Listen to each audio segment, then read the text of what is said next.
It's 5:30 on Wednesday, February 17th, and I hereby call this special meeting of the City Council to order. City Clerk, Ms. Jeannie Klein. Mayor DeBrio, Here. Councilmember Finley, Here. Councilmember Moran,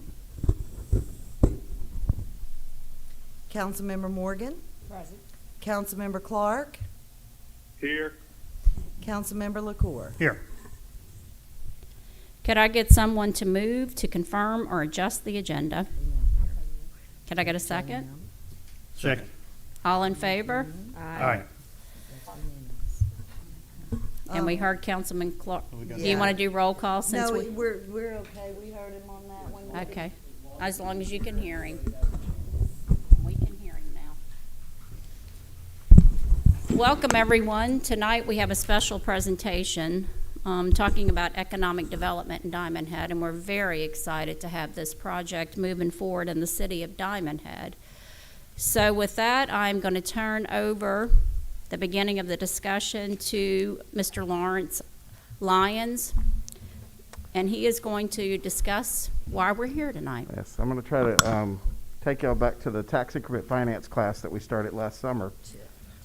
Last summer, the city adopted its authority to be able to offer tax increment financing as an economic inducement for projects that are not financially viable on their own, that need help from the city and the county. The county successfully adopted their authority on February 1st, so they also have now got their authority in place.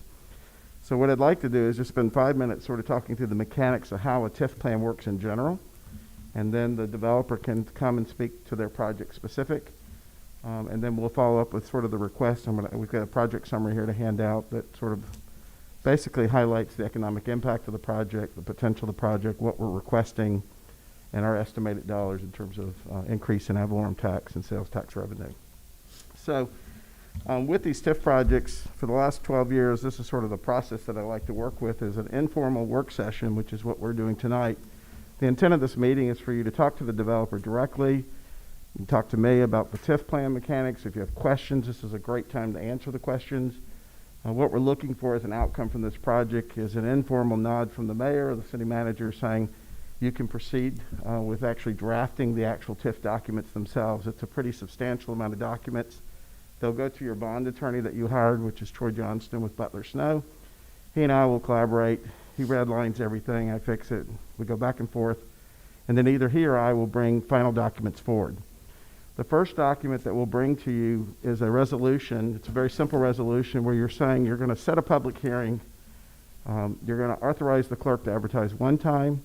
The public hearing can't be earlier than 10 days from that publication, not further than 20 days. Typically, at your next board meeting is when we'll have the public hearing.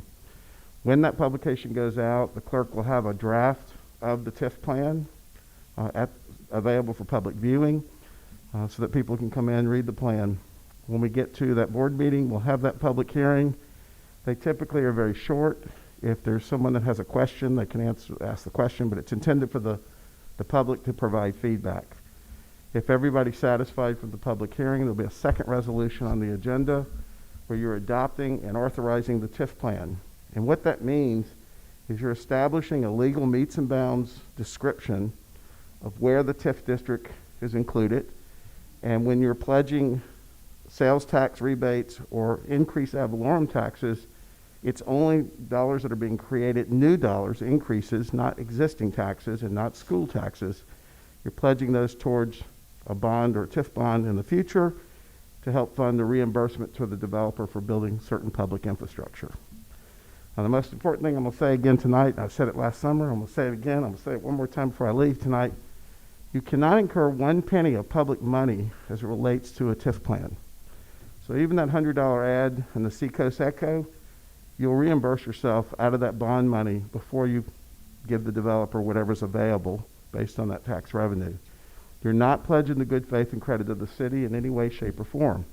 It's not like a GO bond where you're pledging the general millage to pay back the bond. All you're pledging is increased taxes that are created as a result of the project itself. So once the plan is authorized, that second resolution, there's one more document. It's ideal if it's on the agenda the same night. It may come in a future board meeting. It's between you and your bond attorney and your local attorneys, but it's called a developer's agreement or a security and reimbursement agreement. And this is the obligation document where you and the developer are agreeing to terms. You, developer, must do this, this, this, and this before you can come back and ask for reimbursement. Now, 2 requirements in the statute before they can come back is it has to be certified by the county tax assessor. Today, I'm only estimating what I think the ad valorem taxes will be for illustration purposes. Doesn't matter what I said, it matters what it really is. So the first thing they'll do when they're finished is they get a certificate of occupancy from the city for the building itself. The second thing is they'll go down to Mr. Ladner's office and ask him to have the property assessed so that we have a book value. And if we're using sales tax revenue, they have to have a minimum of 6 months of operation creating real sales tax where we get a certificate from the Department of Revenue. Typically, it takes longer than 6 months. It depends if they're ramping up the nature of the business. So at the end of the day, you'll see this building come online. Taxes will be generated. All those taxes just go into your general fund like normal taxes until such time as the developer comes forward, brings the receipts for this public infrastructure. What we're talking about is curb, gutters, sidewalks, utility connections, landscape, parking, lighting, fire hydrants, things of that nature. They'll bring those, they'll write a formal letter to the mayor saying, we've done our project. Here's our certificate from the county assessor. Here's a certificate from the Department of Revenue. Here's our certificate of occupancy. Here are receipts. And so they may turn in $2 million of eligible receipts. Troy Johnston, your bond attorney, then will validate those receipts based on the statute. Are these qualified expenses? He then will come back to your board at a subsequent meeting and say, well, he gave me $2 million of receipts, but I can qualify $1.9 million, whatever it is. He'll certify what's available based on the information that he's been given. To give you an example of a common error, if a concrete truck delivers 9 yards of concrete and that's what's on the receipt, it's not qualified. TIF won't pay for concrete underneath the building, but it will pay for concrete in the sidewalk. So it has to be delineated and clear in order for him to qualify it. The next step that Troy will do then is he will take those certificates. What is the actual assessed value, the increase in ad valorem tax based on what was pledged by the city and the county? What's the actual rebated sales tax that are coming to the city based on actual retail sales? And he'll then size the bond, and he'll formally come back before the board, basically asking for permission to effectively do an informal RFP to find out if there's anybody that's willing to buy the bond. The risk the developer takes is they're building all this public infrastructure at their expense. So they're building this infrastructure at their expense, but you can't guarantee that you can reimburse them. You can only, to the best of your ability, sell that TIF bond if somebody's willing to buy it. So because this is a very small project, and it's in a small town, it's a single entity project, it's not going to be a lot of buyers from the big banks and investment groups to try to buy this TIF bond. So the developer and the developer's bank, I've already instructed them, hey, you may need to buy your own bond as an investor, separate from being a developer, because the city can only try to sell it to the best of their ability based on whatever the fair market value is at the time. So that's something that sort of they're encumbered with a little bit. But Troy then will go out, spend 3 or 4 weeks trying to find the best deal. He can negotiate those deals, and then he'll come back before your board formally and say, here's the best bond offer, and then you will vote to authorize the mayor to execute that loan agreement. While the bank or Troy is producing the loan agreement itself, he also will do all the conveyance documents. So if there's titleship, rights-of-way, easements, intersections, property, traffic lights, whatever is being conveyed to the city in exchange for this TIF bond, he'll create that documentation. Then the bank will issue the loan agreement check to the city. The city will deposit it in their bank account. The city will then reimburse itself for the bond attorney's fees, legal fees, engineering fees, advertising fees, and any fees that the county incurs as well. You'll be acting as the lead agent. You take that out of that balance. You then call the developer in. We've got your check. They'll sign all those conveyance documents. You give them the check, and they're finished. Now, the TIF plan will also include language that allows for one or more series of bonds. The reason we do that, and this is a really good project for this, I just want to let you know that even though this is a small project, it's a perfect TIF project. When we're looking at TIF projects, what you're looking for is economic impact, job creation, and more importantly, are you going to get more businesses that are going to be created as a result of this business? restaurants, additional doctor's offices, additional sales of services, things of that nature, goods and services for the community. Mr. Ladner, I guarantee the property next to this property is going to be assessed up because this property is worth more. That's economic development. So you don't necessarily have to offer TIF in those future projects. So it's really a perfect project for TIF. It really is, even though it's kind of small. But at the end of the day, you can put provisions in that security reimbursement agreement if there's anything unique that the city wants to see happen. This is where you're sort of negotiating with the developer. This project is a very tight project financially, and so with that, I think I'm going to let the developers, the marshals, come and present the project. Let's talk about the project, and then I'm going to hand the summary out while they're talking. We can talk about what they're asking for. Okay? Thank Are there any you. questions at all? Any questions? Thank you, I Mr. dropped one Lyons. little point. I was talking about the bonds in series. If, because of demand, and this is a medical facility, and we're seeing this all over the state, you build one type of medical facility, suddenly there's demand for more medical facilities. So by having the bonds set up where they can be in one or more series, if they decide to do a phase 2, expand the project, and they create more ad valorem tax or more sales tax that meet a minimum threshold that will be established in that security and reimbursement agreement, they can come back. I turned in $2 million of receipt. You have qualified $1.9 billion. Maybe I only got a bond for $500,000 because that's all the taxes would support. They can then come back and say, we'd like to do another bond issue because we've now created phase 2. And you can issue another bond against the original receipts and any new receipts that are established. The shelf life of the plan will be 25 years. What that means is all bonds have to be paid off in 25 years. And so typically we see 15-year bonds. So it means they got 10 years to build whatever they're going to build. And that's typically what we do on these types of projects. So with that, I'll hand it over to Marshall. Thank you. Thank you. Thank you. Thank you.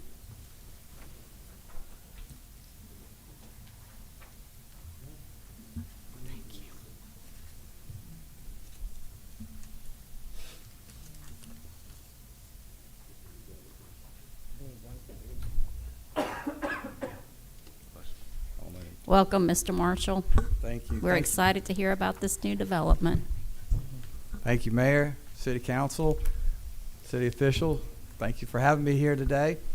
We're really excited about this project. It's approximately $4.6 million project. Obviously, there's things that we're facing that we need this, as much as we can, this TIF bond to go in place. I guess you're well aware that the infrastructure of utilities is not quite filled out in this area. So we'll be bringing in utilities that are needed there that will also be worked through this Diamondhead Utility Department. And then we're also faced with the high cost of acquisition of the land. As you know, the Purcells have quite a stake on everything in this area in the city, and this is one of those things that we've dealt with in the process. Also, the topography of the property is quite challenging in terms of its elevations being high in one area, low in the other areas, which creates a lot more work with dirt work and so forth. One of the things, too, that we're faced with is the borings that we did. We've done ground borings to establish the integrity of the foundation that be poured there, parking lot, and the building. And obviously, we're faced with some things there. Like our soil, sometimes, in this area is always kind of mucky, and you have to go in and dig those out and bring in, soil. So those are some of the things that we've been challenged with. We're also having to put in a retaining wall to help with the erosion process that could be a challenge. And so all these things, when you combine them up, they're just part of the project that brings more reasoning to the TIF bond plan that we're presenting to you today. And we really want this project to come together, but we need your help in approving that TIF bond so that we can move forward. Do you have any questions? Any questions? Okay, well, I'm very happy that we have with us today Vice President of Clinic Operations for Memorial Hospital, Matt Walker. And I'll let Matt talk a little bit about some of the things that the hospital is doing. Matt?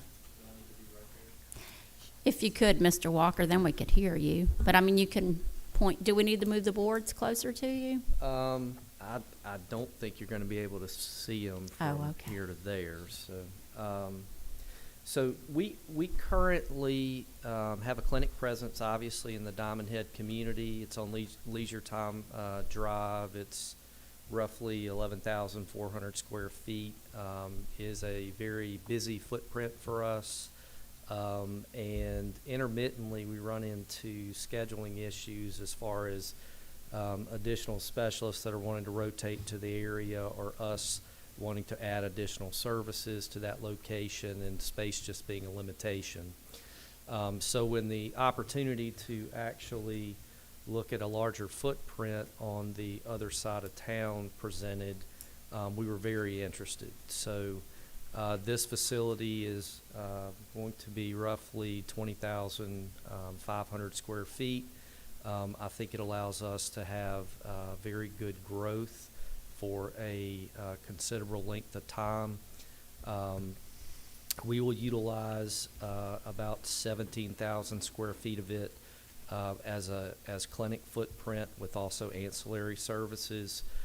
So the same services that we currently offer at the Leisure Time Drive location will be mirror imaged at the new location, but we will also add additional specialist rotation, including oncology, and we will add in both an internal pharmacy for infusions that will allow us to actually provide chemo infusions on site.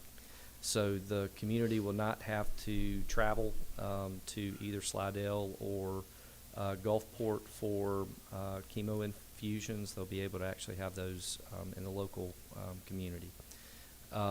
Additionally, there will be more exam room space for additional specialist rotation, whether that's orthopedics, neurosurgery, pain management, really anything that does have a referral base from this community elsewhere.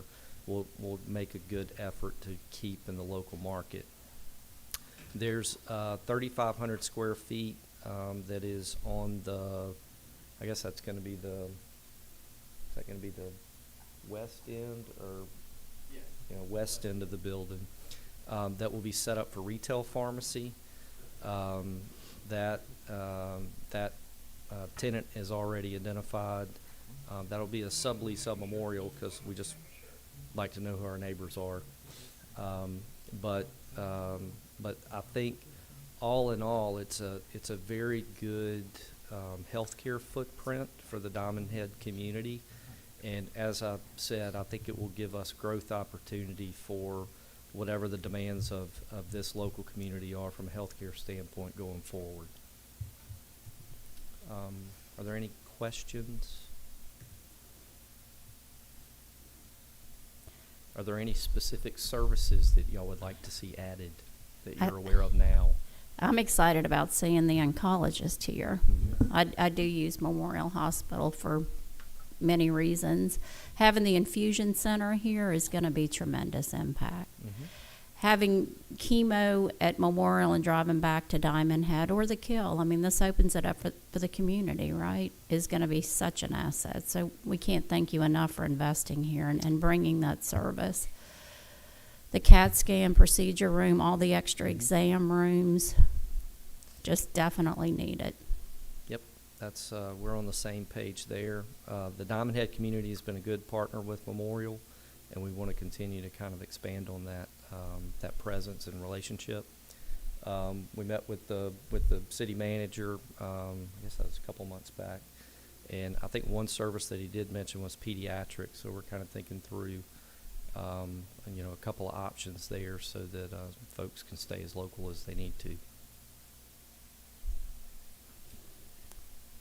Any other questions? That's great. I'd like to just comment again. We did have a conversation, and I know I asked the council.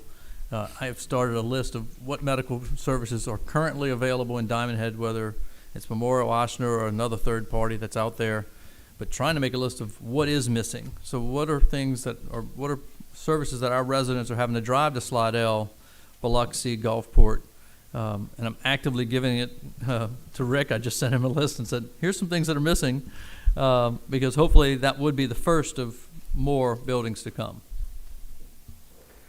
Okay, so if we could just take a couple minutes, I'm going to walk you through the packet and talk about what we're asking for in the TIF plan. On the first page, section 1 is just a project description. They're estimating 55 physicians and the related staff in the medical side, 5 to 7 full and part-time employees for the retail drugstore, which will be a Love's drugstore. We're estimating that the gross retail sales that will be created by the new drugstore will be $2,750,000 in the first year. The project, as Mr. Marshall said, is a $4.6 million project.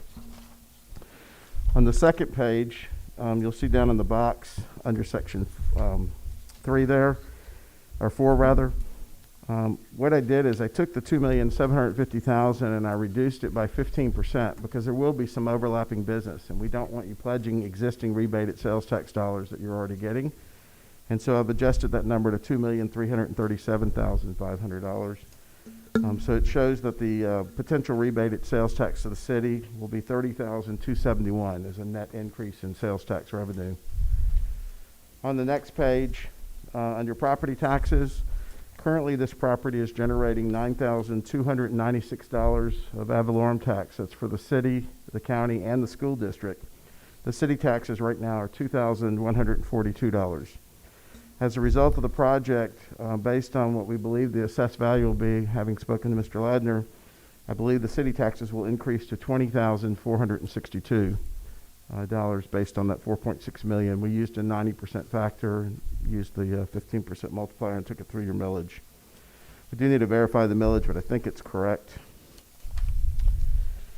And then on the page 5, which is section 7, this is where we have the expenses that we were talking about that's making this project not financially feasible. As you're probably all very aware, they've been trying to do this project for quite a period of time, and it's just not making sense. They're a private investor, they're making a development in your town, and they need to get a return on investment as well, but they're being encumbered with additional expenses. Some of the items that are different about this project than a typical building is the compounding pharmacy, the in-house pharmacy, has to have special environmental controls, negative pressure. There's all kinds of technology-related expenses that will be associated with the construction. Also, all of their CT scanners, the medical equipment itself, has to be on specialized foundations. It can be no vibration or movement, so it's requiring a lot more cost. And then, of course, the big items are the earthwork and the utility connections. There are no utilities there, so they're having to create them. The benefit of the project with the utilities is that other developments that occur around there can tap into those utilities. So you're actually expanding those utility services, and those are the kinds of things that will be conveyed over to the city. They'll build it at their expense. You're reimbursing them through the TIF plan. So the estimate right now of TIF-related expenses associated with the project as it sits today is about $1 million. If you go to the next page, which is the final page, you'll see, other than the rendering, I've estimated what a TIF bond might look like if the city pledged up to 75% of the increase in ad valorem taxes, the county also pledging up to 75% of their increased ad valorem taxes, and up to 50% of the rebated sales tax. It would generate a TIF bond of about $564,000 as a gross value. Now that's before a debt reserve holdback, issuance cost, your bond attorney's fees, things of that nature. This is just the gross value.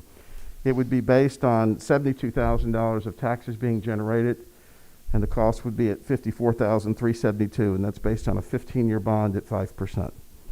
And so it gives you a sense of what that reimbursement potential will be back. They will have about $1 million of expense. They'll get probably roughly $500,000 back net for those expenses. The city gets all that public infrastructure. Now, real important, you issue the bond, whoever buys the bond, On the 13th month, they will send a bill to the city.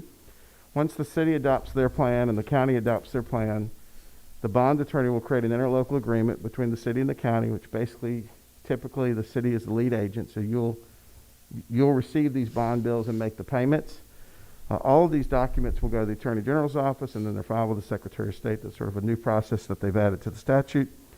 When ad valorem taxes are paid, you will take the amount that you pledged and put it in a special virtual account. Same thing with the rebated sales tax. As they come in, you'll put them in that account. When the bond buyer submits their first invoice for the 15-year bond on the 13th month, you pull money out of that account and you pay it. If they don't pay their ad valorem taxes, or they're late paying them, and the bill comes, you can't pay the bill. The bill doesn't affect the city's good faith and credit.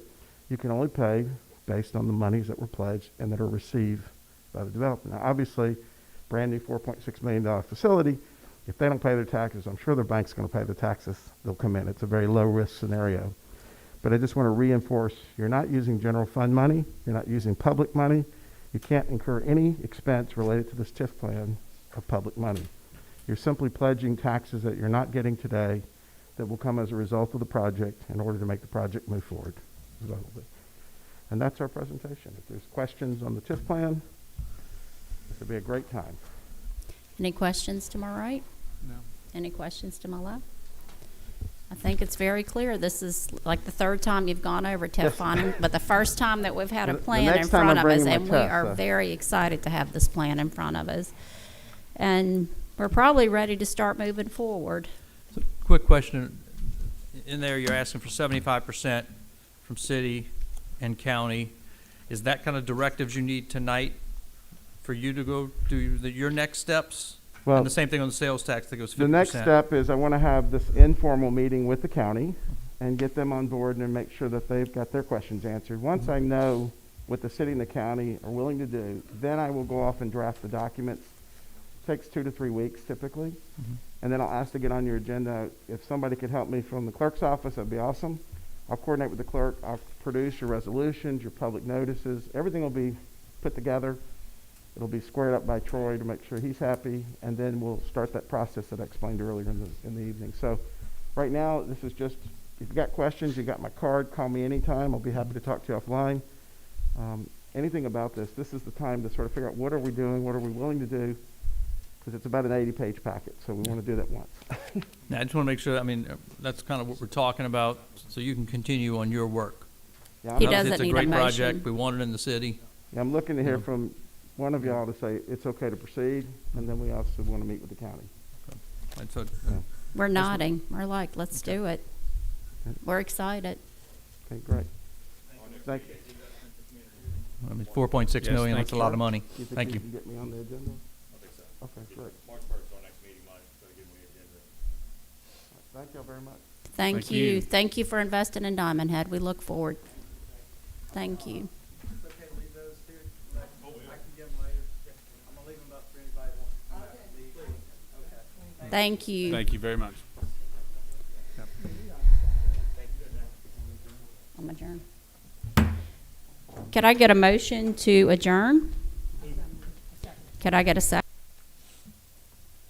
It's 6:01 on Wednesday, February 17th, and I hereby call this regular scheduled meeting of the City Council to order. Please bow your head for the invocation by Councilman LaCour. Folks, please bow your head. Take a moment for your private prayers.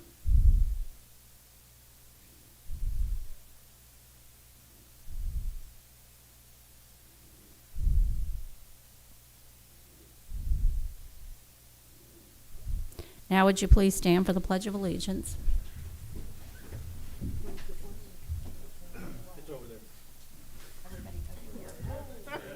It moved. I pledge allegiance to the flag of the United States of America and to the republic for which it stands, one nation, under God, indivisible, with liberty and justice for all.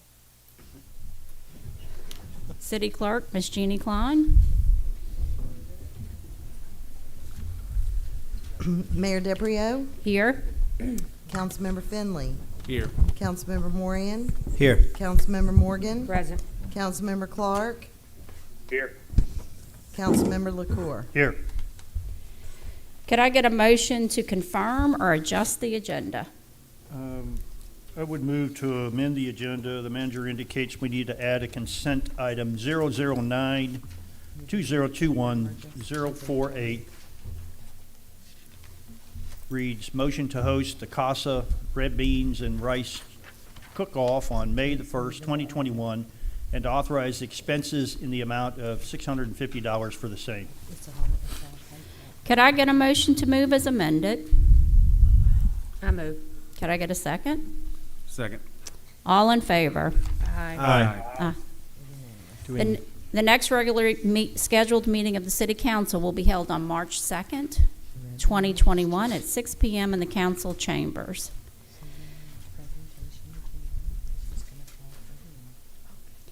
We have from Goodwill Industries of South Mississippi, Mr. Richard Vincent, President and CEO, here to update us on what's going on at Goodwill Industries.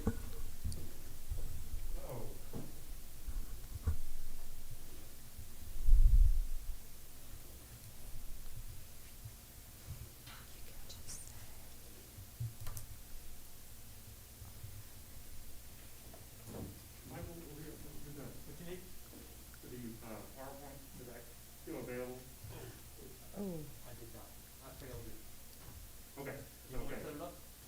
How long, if you have time now, we can. We can go to the garden club first if you'd like. You want to do garden one first, and then I Perfect, perfect, thank you. All right. Thank you, Mayor. You're very welcome, Mr. Vincent. So next, we're going to move on to the garden club on our live oak tree registration. We're very excited to hear about this. Well, thank you for having us here this afternoon to let us share more about what we're doing with registering the oak trees. Can you all hear me okay with this mask on, or should I? Let me just pull it down. We can hear you a lot better now. Okay. First off, I'd just like to say, again, thank you for having me here. For those that don't know me, I've lived in Diamondhead, my husband and I have, since 1993, and I've been a member of the Garden Club for the last 18 years. So when our president came in 2019, one of her goals was to get the live oaks in Diamondhead registered. And so I volunteered to chair that committee, not knowing how many oaks there are. But we just so much appreciate you all's interest in those oaks, listen to me, in those oaks. And I'd like to make a special thanks to Councilman LaCour, who has built all these wooden plaques that we mount on the oaks. Oh, So those are pretty. He's cut all these out and beveled the edges, and we mount this on the oak with one stainless steel screw. And then this is a plaque that we're going to be mounting in a few days at the country club. And then we have these plaques engraved, and they go on all the trees that we're registering. I'd also like to thank, she's here tonight, Penny Crawford. Penny has just been so good with this, and one of the biggest things she did was recruit her husband. So he is mounting all of this for us when we get them registered. He's good at making cotton candy as well. She loves to recruit him. Okay, we're fortunate here in Diamondhead that the original developers recognize the value of these live oaks, and we have so many beautiful ones here. Even back as far as colonial days, the live oaks were used by our Navy to make some of their first ships. And I know you all have heard of Old Ironside. Well, of course, the sailors there on the USS Constitution said the British cannonballs just bounced right off the side of the USS Constitution, which was built with live oak trees. Due to the support that we've received from you all and from the POA, and our garden club members, we've registered 79 trees in Diamondhead that are over a year old, and that's since the fall of 2019. 12 to 13 of those trees are on public property. are not public property, or private property. And the others are at the condos and golf courses, and we've registered 3 over at the community church. Since COVID came about, we've been a little careful about trying to go to individual homes. If we get a call from someone that says, I got a tree, I want you to measure, then we go. But as far as just seeing a tree and knocking on the door and say, can we register your tree, we've quit doing that. We've more concentrated on large areas. And I have in the works right now getting into Devil's Elbow and the Oaks, and also Lakeside Villa. There's quite a few oaks there that would qualify for registration. For us to register these trees, they need to be about 100 years old. The approximate age of a tree is determined by measuring the circumference of the tree, and from that we figure the diameter. And then that is divided by the average annual ring growth of the tree for this area. And that's supposedly a scientific way of being able to measure. And if you've actually had to cut down one of these trees and measure the rings, you're going to find this is an approximate age. It may not be exact. The oldest tree that we have registered in Diamondhead is 100 and, let me find my notes here because I want to tell you this correctly, 182 years old. Wow.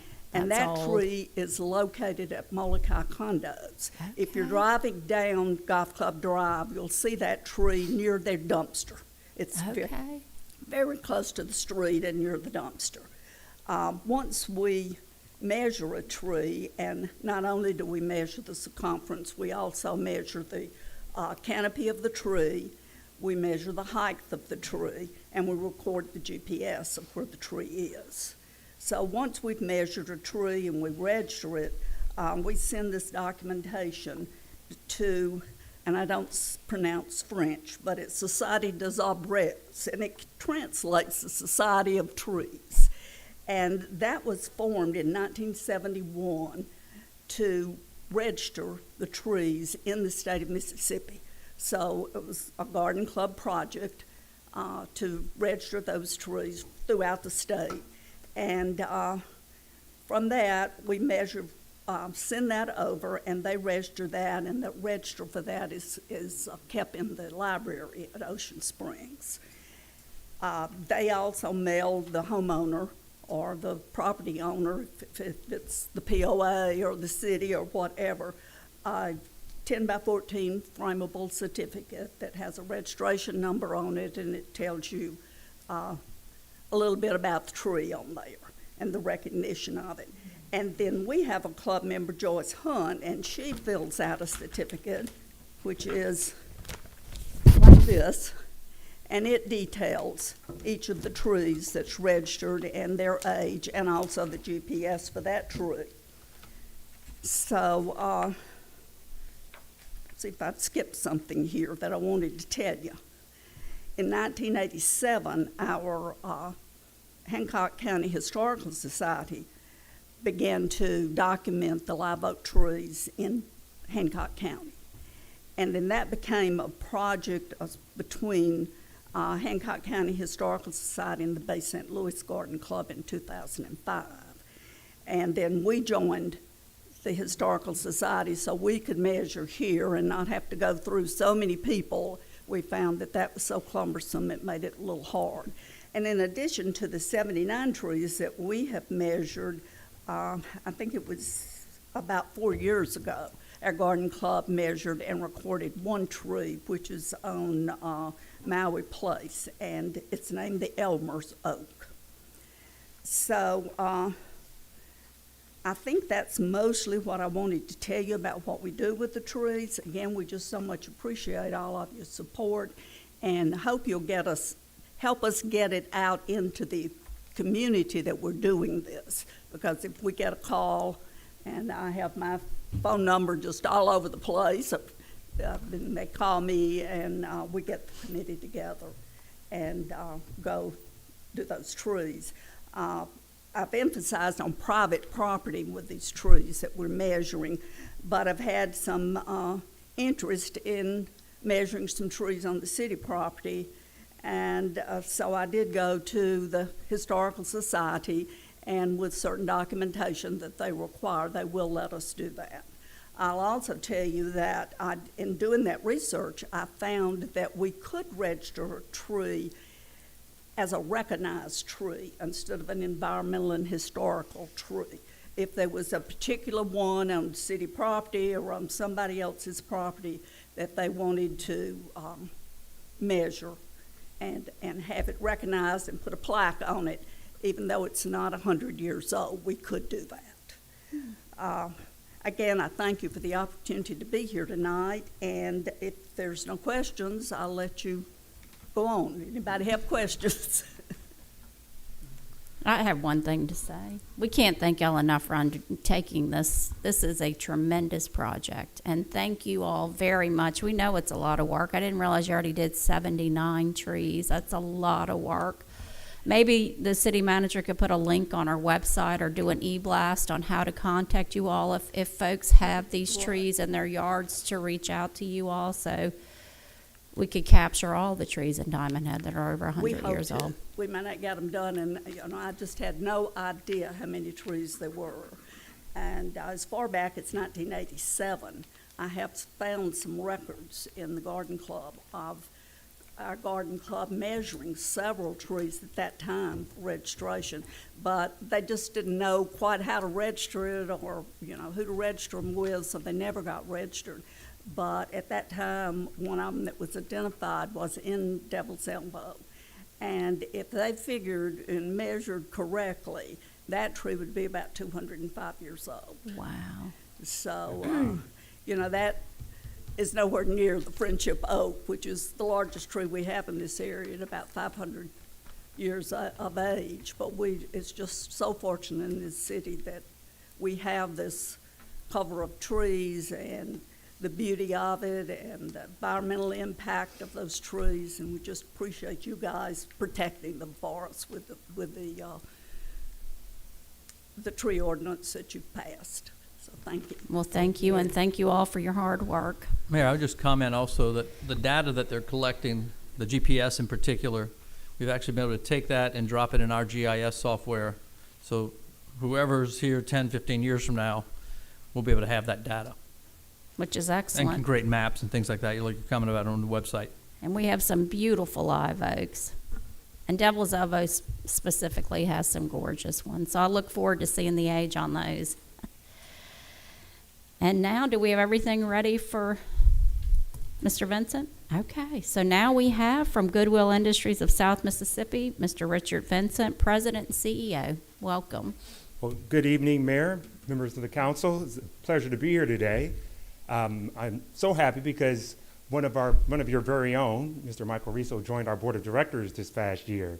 So we're really excited and blessed to have him a member of our board. And actually one of the first times we've had somebody from the Diamondhead area to serve on our board. So we were very excited about that. Well, and thank so you. Michael went through our board orientation, and I think he was amazed about all the things that we do as an organization. Because what you usually see, you see that store, and you wonder, well, what does it really mean? And there's a whole lot of other work going on behind the scenes that is very impactful for Diamondhead and throughout the Mississippi Gulf Coast. So I'll just like to take a few minutes here, just walk you through really quickly, and then afterwards, if you have any questions, please feel free to ask. Okay? So again, my name is Richmond Vincent. I'm the president and CEO of the Goodwill of South Mississippi.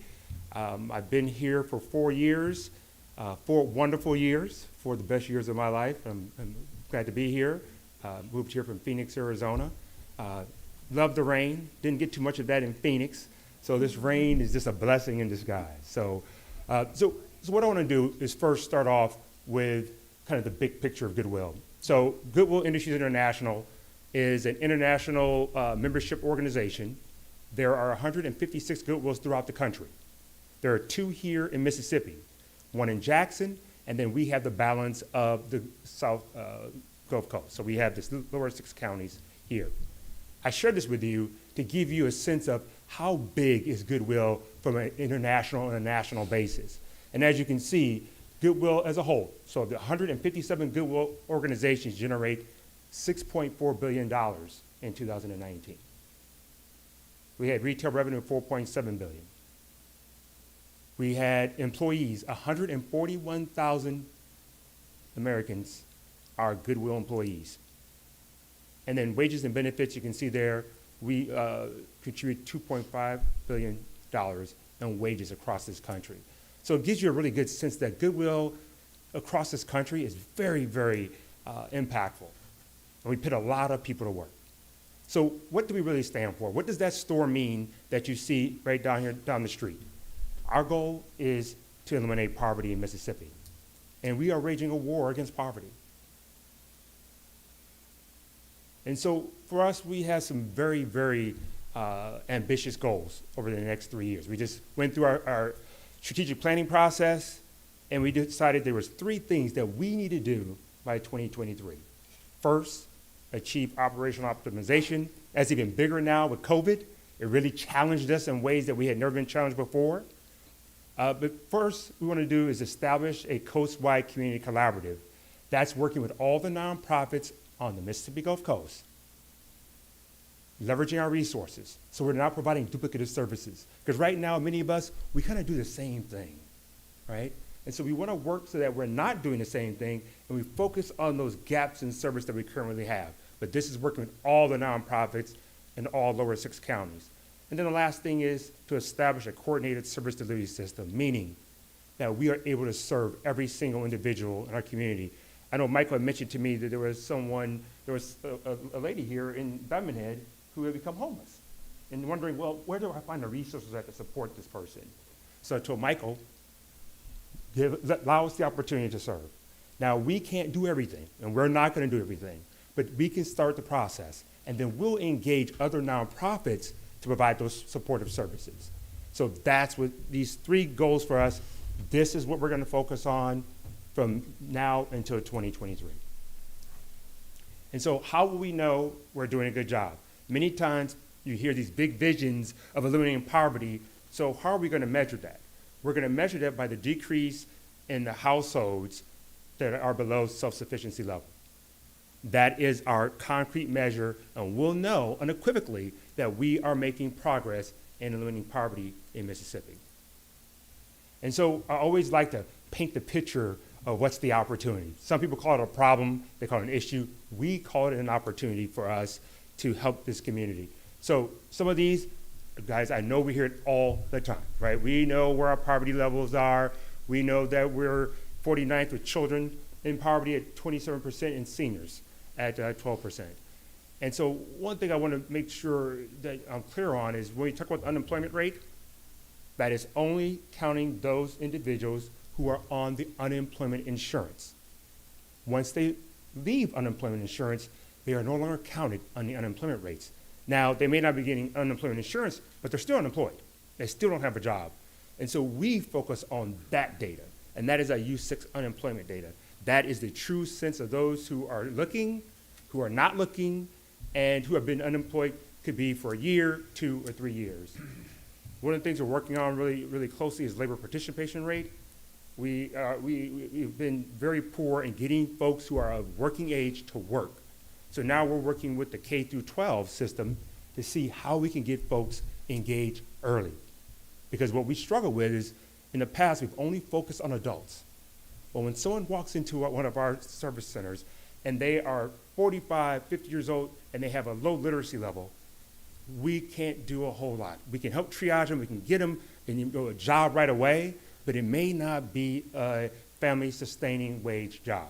But if we can get those folks when they are young, keep them on track, get them through high school, hopefully get them through a certificate program, get them into the community college, we have a chance.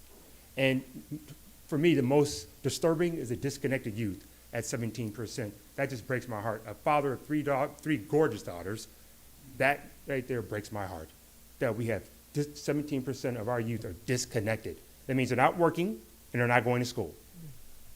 And we all know as parents what that means, right? And so let's look at the Gulf Coast as a whole. So as you can see there, we have some pretty high rates here on the Gulf Coast, but Diamondhead is blessed. You're all very blessed. You have the lowest poverty rate of any city on the Gold Coast. So you guys should be very proud of that. But the total South Mississippians right now who are in poverty is over 92,000 individuals, or 92 of our fellow citizens here on the Gulf Coast are in poverty. And so as I look at Diamondhead, so I had a chance to really go through and look at some of your strategic planning and look at some of the areas where I believe Goodwill could be of assistance. So families below poverty level, again, 6.98, that's great, but our goal is to eliminate poverty. That means zero. So there's still work to be done, and that's an area where we can help. We have population in the mature years, 6 to 8%. And then, so that's pretty high. So where can we help provide those services for those individuals who are now maturing past their working age? And I'm praying to God that I get to that point so that I can also be part of that number. The 5-year growth for ages 65 to 74, 15.2%. That's a pretty healthy number. So what are we doing to help the city to be able to embrace these new folks who are going to begin to approach their mature years? And then Diamondhead has had a heck of a population growth over the past 20 years, over 58%. That is amazing. That is amazing. So again, our strategy, eliminate poverty in Mississippi. We're going to do it 3 ways. We're going to empower individuals, strengthen families, and we're going to build strong communities. And let me tell you how we're going to do that specifically. How we're going to empower individuals. We're going to provide job skills. So those individuals who do not have job skills, we're going to provide them job skills. We're going to also provide job skills to those who have disabilities. We work very, very closely, and I'll talk a little bit more about how we really help those folks. Most importantly, we provide jobs. We provide jobs in our retail stores. Oh, there you go, no problem. I was looking, I was like, oh, she's pushing me. So we provide jobs in our retail. We have transportation. So we have a transportation division that runs trucks across this entire Gulf Coast. We have a workforce development, and we have administrative jobs. So we have a CFO, we have a marketing director, we have a IT director. So we have a full-fledged business operation going on. We also have a janitorial, we do commissary for both Keesler and the CB base, and we run the Keesler post office. And so we strengthen families, the second leg of our 3-legged stool, by supporting grandparents and caregivers. I think we all know over the past decade or so, grandparents are having to raise their grandchildren. It's becoming more and more prevalent. So we are focusing on how can we provide those folks support, either through employment or other ways of helping them with kids with those backpacks, vouchers, things of that nature, but helping those caregivers and those grandparents take care of their kids. We always serve the parents. That's our core competency, is serving parents for job readiness and employment. We're doing a great job there. We'll continue to do that. That's our lane. But we're also now supporting the school system because we've got to address children. And we know, as I mentioned earlier about the K through 12, we're even going as far as pre-K. So we serve on the board, the United Way of South Mississippi, and we're really helping them drive pre-K forward because we really believe every child should be in pre-K. Because if you come into kindergarten and you're behind, with our system, you will stay behind. But if we get them prepared before they start kindergarten and they're ready to go, helping parents and helping grandparents will be much easier for us. So that's a focus for us. And then we're working with the junior high kids on career explorations. We got to get them dialed into employment, figuring it out earlier before they wait until their senior year and trying to figure out. Now, mine waited to their senior year, but they did figure it out, so I'm proud of them. And then lastly, building strong communities. So I heard the presentation earlier about economic development. We are part of that process. If you think about it, we have over 300 employees here on the Gulf Coast. We have real estate. We have over almost 500,000 square feet of real estate. We have 12 retail stores that span across the entire Gulf Coast. We have revenues of $13 million, paid sales tax of $457,000. So we are investing from an economic development standpoint in our community. And then on community development, we are very integrated with all of our chambers, both locally and statewide, and other nonprofits, education, and also with government. And that's why I'm here today, to share some of the great things we're doing as an organization. And so what impact can we make on the Diamondhead? So, you know, I had an opportunity to look at the Envision Diamondhead 2040, extremely impressive, extremely impressive. And so some of the things we can do here by empowering individuals here, employ folks here locally. And so we have 15 team members at our store down the road here, ranging from $11, which is our minimum wage. So before COVID, we were at $8.50 an hour. After COVID, we went to $11 an hour. And we were able to restructure our operations, reduce a lot of our overhead, and pass that savings on to our team members. And our goal is within the next 2 years, they'll be at $15 an hour. Because we don't want to wait to be told, we want to be proactive. Because if we're going to eliminate employment, it starts in our building first. Stricken families, we have 2 days a week, we have senior day, and that's 50% off, because we know many of our seniors have fixed income. So what a great way for them to find some great buys, whether it's clothing or it's just household goods at half price. And our prices are bottom barrel low anyway, but to go half price, that gives them the opportunity to have some really nice things and take care of themselves. And then building a strong community. Our real estate, our new location is 11,800 square feet. Many of you know we started off, we were in a really small former restaurant or something of that nature, moved across the street to the former medical building, and now we land into the new building, which was vacated by Goodies. And you know, many of the Goodies locations, they're still empty. They're still empty box. And so we're just proud that we were able to fill that box up. And then we generated sales tax last year, $21,546, right here in the city of Diamondhead. And so that's our gorgeous store. We love that store. It's one of our best stores. That store in Loosedale are in competition because they're just gorgeous. And so just a little bit about us here. So I talked to you about national, but this here is what fuels all the things that I talked about that we do. So we have revenue of $13.4 million right here in Mississippi. All that revenue stays right here. We have an independent board of directors. We don't report to a national office. We decide what we want to do here. So if we want to change or pivot what we do it right here in South Mississippi.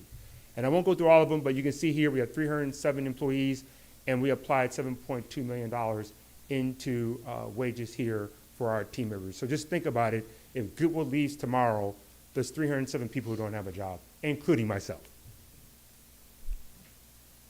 And so just real quick, we have 12 retail stores. We have one high-end boutique in Edgewater Village Mall. We have 2 mega stores. We have one in Gulfport. It's a 60,000 square foot retail store. And then we have a 50,000 square foot retail store in Ocean Springs. We have superstores, which the store we have here in Diamondhead is a superstore, traditional, salvage. I'll talk about salvage later, but you'll be very interested in what we do from a salvage and recycling standpoint that I think the city can get involved with in terms of recycling some of the things. I think it helps in terms of some of the waste management issues you may have. And in workforce development, we have a contract with the Mississippi Department of Rehabilitative Services, and then we get grants. But we primarily generate our revenue from our retail stores and from our government contracts. And so our commercial services, we have a contract at the Keesler Air Force Base. We do all their janitorial, we run their post office, and we run their commissary or their grocery store. At the CB base, we do janitorial in their grocery store. And for the federal courthouse, we do the federal courthouse in Gulfport and in Hattiesburg. And these contracts here, there is a requirement to have 75% of the employees have to have a documented disability. Documented, not just tell that they have a documented disability. And these wages are amazing. Lowest wage is $15.84 an hour plus $4.57 an hour fringe. So that's the wage that contract pays. We have a janitorial contract with Mississippi Department of Human Services, and then we do the facilities management for the Knight Nonprofit Center. If you haven't been there, it's in Gulfport, and that's where all of us nonprofits reside, and then we do our own for our 12 stores. And so recycling. One of the things that we do really well is we keep things out of the landfills. And so we recycle everything. So when we get clothes, if it doesn't sell in our store, what we do is we then bale it into 1,200-pound bales. And we sell them by the pound to international wholesalers. Right now, it's about 26 cents a pound. So if you're watching TV and you're seeing international and you're seeing somebody in Dubai and they have an Ole Miss t-shirt on, they probably got it through our salvage process. But we get value out of every single thing that's donated to us. We get value, we sell shoes, we recycle purses, cardboard, metals, and plastics.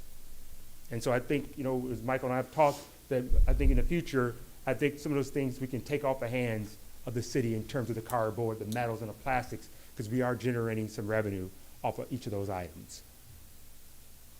And so to wrap up, again, we exist solely to eliminate poverty in Mississippi. And we're going to do it by empowering individuals, strengthening families, and building strong communities.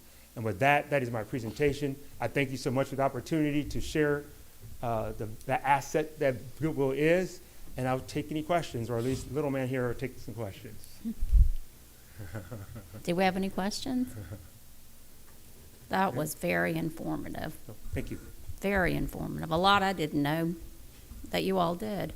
I knew you reached out to the community, provided jobs, but it Yes. goes way beyond that. Way beyond. Way beyond. So I have some documents. I'll leave with you, Michael, to share with the council. But again, thank you so much. I really appreciate the opportunity. Thank you. Thank you. Thank you for very coming. much.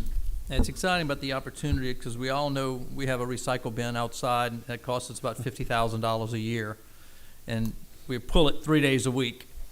But in conversations with them, there might be opportunity that they would be interested in the plastic, the metals, and the cardboard, which means it wouldn't be put in that container. Could go somewhere else. Especially if we get the cardboard And then it dumpster we're talking about. ultimately goes to fight their Yes. mission, which is very cool. Excellent. That's partnering, working together, accomplishing much. Thank you. Okay, next we have Tetra Tech with a wonderful report tonight. We're excited to hear.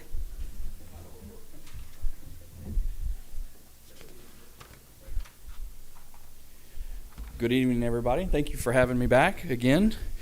I don't know why everybody's so happy to see us leave town. I don't We're get not. it. I am here tonight to deliver my final report to you. So we have deemed the project complete. There are a couple little minor issues, some little minor damages and stuff that we're working just to make sure to get closed out by the contractor. We're just waiting on the weather to kind of give us a break. So some of the ruts that were brought to our attention last meeting, some things like that the contractor wants to address to make sure we leave everything better than we found it. So just to go over a couple quick numbers. So the project total, which is pretty impressive, 200,556 yards. That was done in 3,653 loads. And this is kind of the crazy number. That was all done in 47 operational days. That's Excellent. incredible. It really is. I've been doing this a long time. I've done some little projects, I've done some huge projects, and I've done everything in between. But to move that much material on a direct haul project, taking it directly to the landfill in a small, compact area like this, it's very, very impressive. So it's been a great project. It's been a great joy to work with you. It's been a great joy. You hired a great contractor.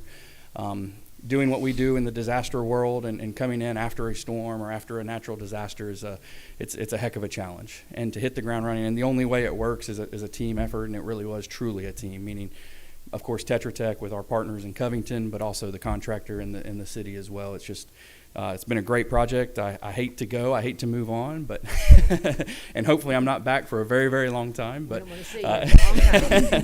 but we do look forward to working with you in the future if it's needed. So. Does anybody have any questions? I won't take up any time. So, all right. Excellent, excellent job. Appreciate it. Thank you, Thank thank you you. very We much. can't thank y'all enough.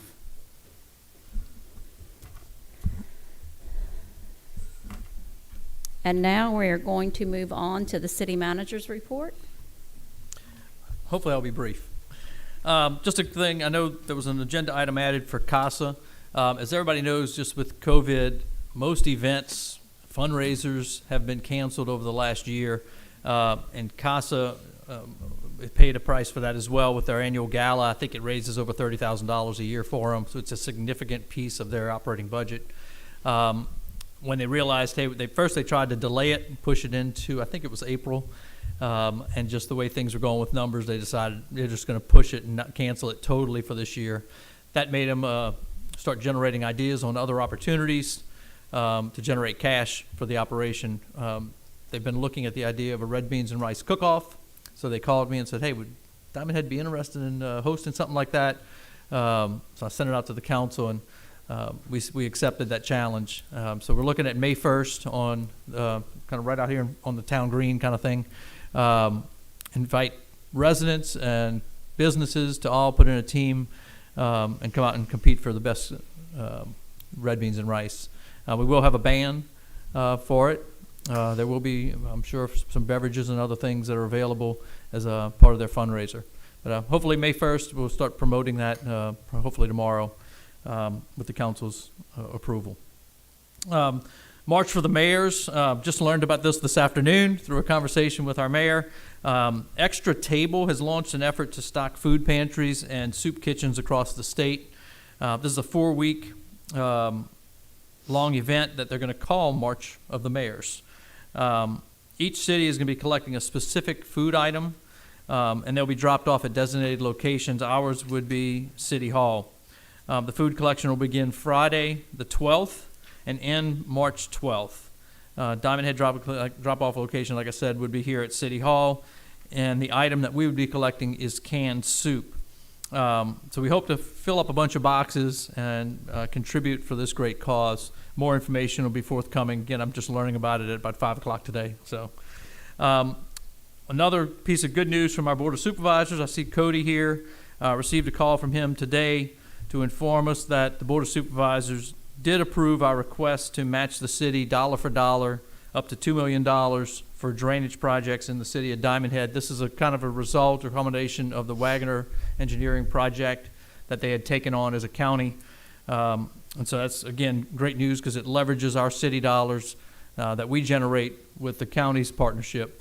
And then we've hired Pickering Engineering on a special contract to be out soliciting other grant monies. So again, that we can take, hopefully city 2.2 million, go to the county for 2 million, that's 4. Hopefully we turn that into a much larger number using state, federal, and other agencies' funds. Comprehensive plan, just a quick update on that. Orion Planning is finishing up the draft. We'll be working with the advisory committee shortly to schedule a meeting and have them kind of start to proof it and give some feedback. Then it'll go obviously to the Planning and Zoning Commission and then come to the council. So that thing is moving along nicely. Just an update on Capilama Cove streets. We've been contacted by their HOA. They're interested in transferring their streets to the city. This is something that's been in discussion for about a year. Derek and I have met with them now a couple of different times. Currently, their HOA owns the streets. The streets, obviously, I'm going to tell you, I would say is not in good condition. This is probably the main reason they would like to transfer them to the city. Simply put, part of the HOA doesn't have the funding to go fix these concrete streets. So again, when we became incorporated, the city accepted the streets in High Point condominiums. So we have done it before. It will be a council's decision to accept them in this condition or a different condition. Those are things still up probably for debate. But again, Derek and I have been working with their president. We had another meeting this afternoon. So they've been taking their steps that they need to do. So there'll be more forthcoming from that. Deciding kind of, does the council want us to continue having that conversation and, having, I guess, expending energy on that. And then I have Pickering Engineering. Andy's here to give an update on the Hilo Street drainage project. Many of y'all have probably driven by that location. It's got some red cones between two houses because of sinkholes. Basically, you've got some metal culverts that have failed. So he'll give us an update, and we'll decide how we want to move forward. Good. Hi, everybody. Hello. Got a report to Mike, I guess late last week, about the Hilo Street. There's a culvert that runs in between two homes from the golf course, under Hilo, into a ditch, through another culvert, into a golf course pond. I would say that the culvert is one of, if not the worst condition pipes that I have seen since I started doing this 16 years ago. It's missing most of its metal on the bottom. It's got a seam at the top, which surprises me that nothing has caved in and fallen in on top of it. So I would recommend you try to prioritize getting that thing replaced. We presented a few options in there, but it honestly looks, because of how deteriorated it is, because of how much section loss you've seen and everything, the in-place rehabilitation doesn't seem like a good option. It looks like you're just going to need to do the old-fashioned, get it out of the ground and get something better in there. We did extend that to look at the creek or channel or ditch that goes from that pipe to the pond. It's in good shape. It's not in great shape. It could use some maintenance dredging. It could use some reshaping. It could use some extra vegetation and all, but it's functionally it's good. The pond itself has the same size pipe coming in and the same size pipe going out, and they're at about the same elevation, so I don't think that pond was designed to serve any detention function. But it is filling up with sediment, so you will lose, or the golf course, whoever owns it, will lose that pond eventually. And the only real improvement, it was a 48-inch equivalent arch pipe. You use arch to get more cover. I think we need to go one size bigger to a 54-inch equivalent just to handle the 25-year event. You would have to go even higher to get above the 25, but you know, that's a city decision, but in my experience, 25 is a pretty good year to design pipes for. There's not a whole lot on either side of it that if we had a overflow in a heavy event that, you know, there's not a catastrophic failure reason to go to a higher storm event. So that's what I got. I believe the total project cost was about $160, and that was the pipe, the channel, and the maintenance dredging, with the lion's share of that being the culvert replacement.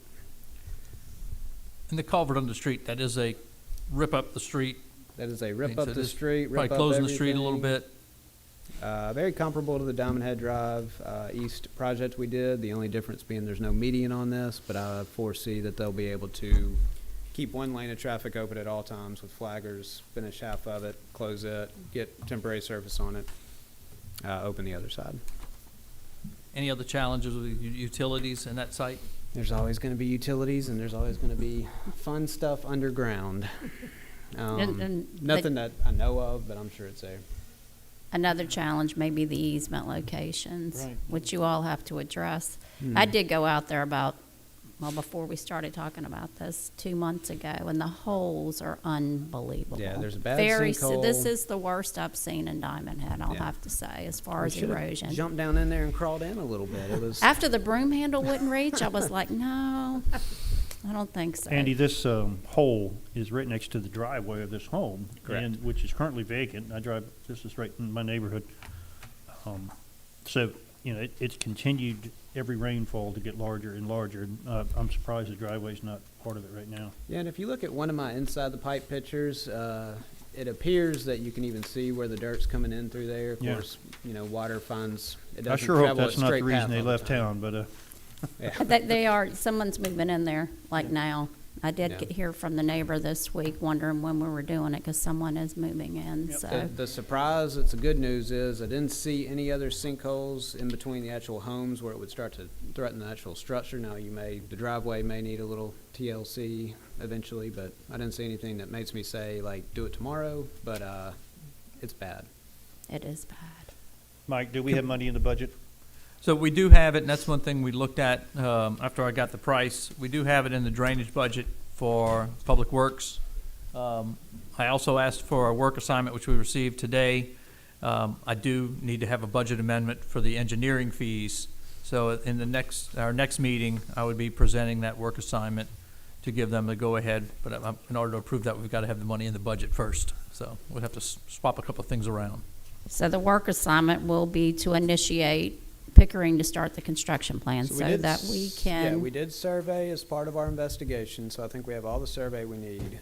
Did you investigate the easements while you were out there surveying? You located the corners, or you just located the pipe location? Yeah, they did boundary. Okay. And then, I don't know if he has easement shown on it, but I know y'all have a 5 foot along every side, is that correct? We And do. So, you know, and then there's rights because y'all been maintaining it.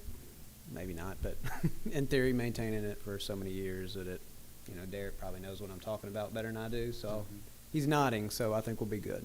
I think we'll be covered on that. Okay. It does seem to follow the property lines pretty well, if I remember correctly. Do you Okay. think that the fence on the, I'm going to call it the south side, It's very close, but I think we'll be clear of it. I looked at that. I had them survey the fence line, and it's far enough away. I think as long as they work on the other side, they'll avoid demoing any structures, any private, privately held, whatever. Fingers crossed. So, that's all I got. Questions? Any questions to my right? What is your estimated time of gloom and doom do we have?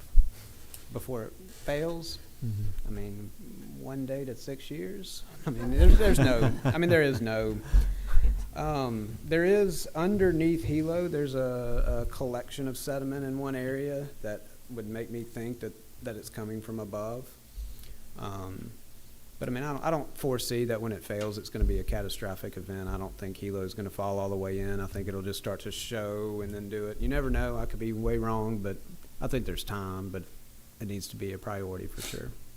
I don't think you need to have an emergency call meeting to do whatever, but keep it on the forefront. All right, thank you. Any questions to my left? Councilman Clark, do you have any questions? I do not, but I do know we need to address this as soon as we can, though. We do. It's a big concern. When I went out there, I was devastated. It was like, where's Andy? I don't use CMP on many projects down here, and that's why. No, that probably wasn't a good choice. Yeah. But that's okay, because that's what we got handed to us, and we're ready to fix it and move forward. There you go. And look forward to having the work assignment on the next agenda and budget amendment. All right, thanks, ma'am. Thank you. Thank you.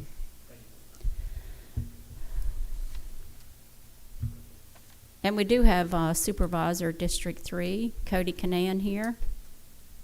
I recognize him in the front seat, and the council, myself, city manager, city employees want to thank y'all for what you did today. Thank you for the $2 million. We're ready to work together jointly on our medical facility. So thank you. Any public comments on an agenda item? No?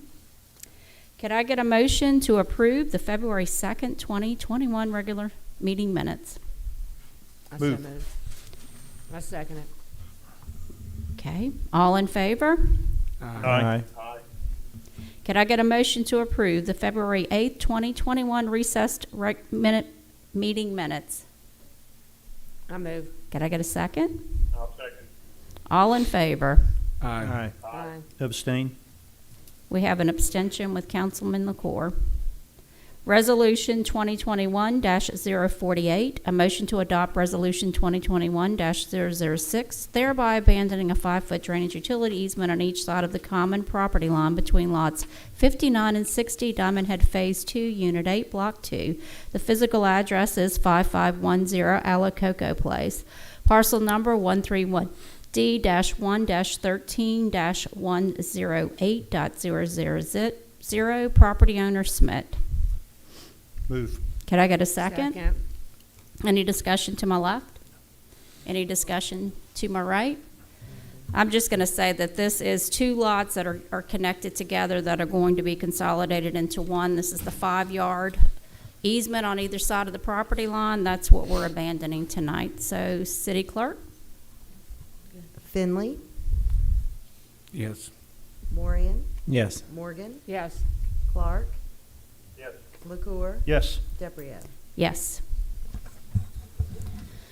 Could I get a motion to approve the consent agenda, items 4 through 8, and item number 9, which was added, item number 2021-049, a motion to host Costa Red Beans and Rice Cook-Off on May 1st, 2021, and to authorize the expenses in the amount of $650 for the same. I so move. Could I get a second? Second. All in favor? Aye. Could I get a motion to approve claims payable items 9 and 10? Move. Could I get a second? Any discussion? Jamie, Councilman Morgan. All in favor? Aye. Aye. Could I get a motion to accept the department reports A through F? Move. We did both at once. Mhm. And did I get a second? I'll second it. Are we good, City Clerk? Good news, I'm sorry. We're in training as well. We're in training. Councilman Finley. Shinley. Shane, I haven't done anything to you yet, so hey, that came out. Councilman Finley made the motion and Councilwoman Morgan second. All in favor? Aye. Is there any public comments on a non-agenda item? No comments. Any reason for executive session? Thankfully, no. Okay. With that being said, could I get a motion to adjourn?